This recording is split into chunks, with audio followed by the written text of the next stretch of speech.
How to change a 2016 Dodge Ram 3-button fob remote battery. Now here's Sergeant Locksmith to show you how. Okay, we're going to change the battery out. You might be changing it out because you notice your remote's not working all the time. You have to get closer to the vehicle, hold the button down. Please make sure that your battery is good. We've seen them come from the manufacturer bad. If you get it online, whatever big box store you get it from.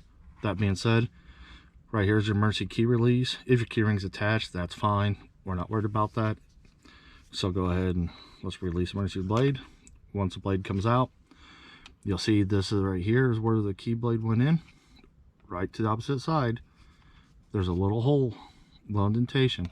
Go ahead and take your key corner, put it in, and use that to pop this open. And you notice it pops open. Run your fingers down the side in here.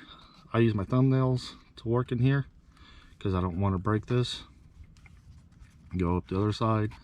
I know everyone has theirs just to start pulling it open. That's now open. Turn around, push your circuit board in to make sure it's seated. Take your emergency blade again.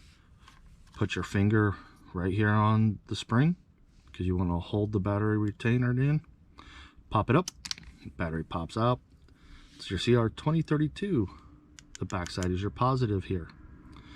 So when you reassemble this, we'll take the back of it, drop it in there, push in, and you notice the springs hold it together. Now you can go ahead and reassemble this.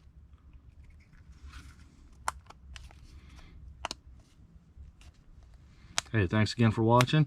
If you would, give us a thumbs up if this video helped you out. And let's have a good day. Thanks again for watching.